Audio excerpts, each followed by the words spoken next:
Assalamualaikum warahmatullahi wabarakatuh. Alhamdulillahi rabbil alamin. Wabihi nasta'inu ala umuri dunya waddin. Wassalatu wassalamu ala sayyidina Muhammad wa ala alihi wa sahbihi ajma'in. Amma ba'. Segala puji bagi Allah. Marilah kita sama-sama memanjatkan kehadirat Allah Subhanahu wa taala, yang mana oleh Allah yang telah memberikan kita nikmat iman maupun Islam, sehingga kita masih dalam lindungan Allah Subhanahu wa taala. Selawat dan salam tak lupa kita syurahkan pada Nabi besar Muhammad sallallahu alaihi wasallam, yang mana oleh beliau yang telah membawa umatnya dari alam jahiliyah kepada alam Islamiyah, seperti yang kita rasakan pada hari yang berbahagia ini. Salawat dan salam pula tak lupa kita syurahkan kepada al-sahabat beliau, yang mana oleh sahabatnya yang telah rela mengorbankan harta jiwa mereka.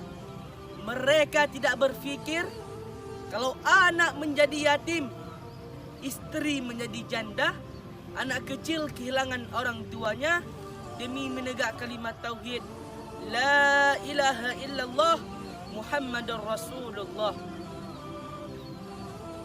Hadirin wal hadirat yang dirahmati Allah Subhanahu wa taala,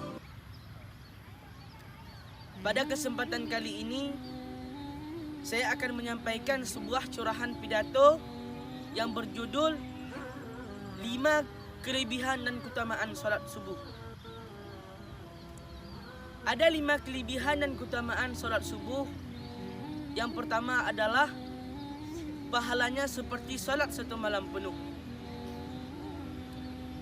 Kita akan mendapatkan sangat banyak pahala di sisi Allah Subhanahu wa taala.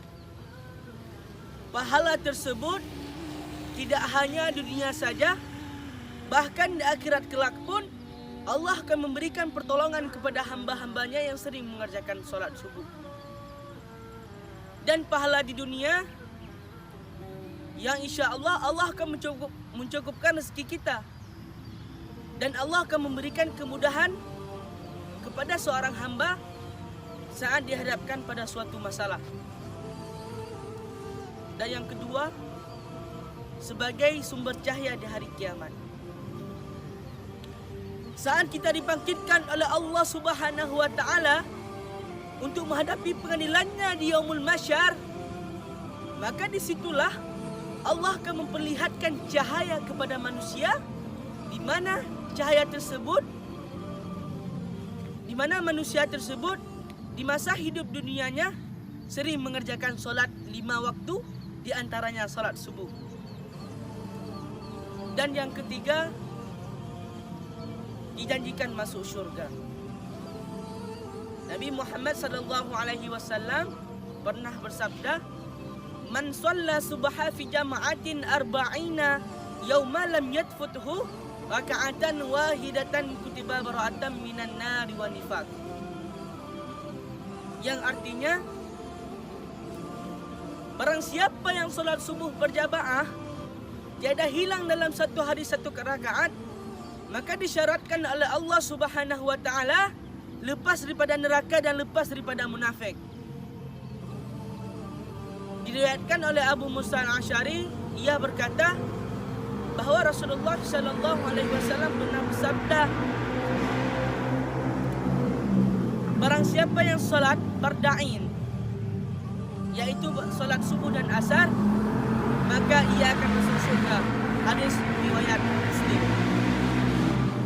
Dan yang keempat, selalu dalam lindungan Allah Subhanahu wa taala.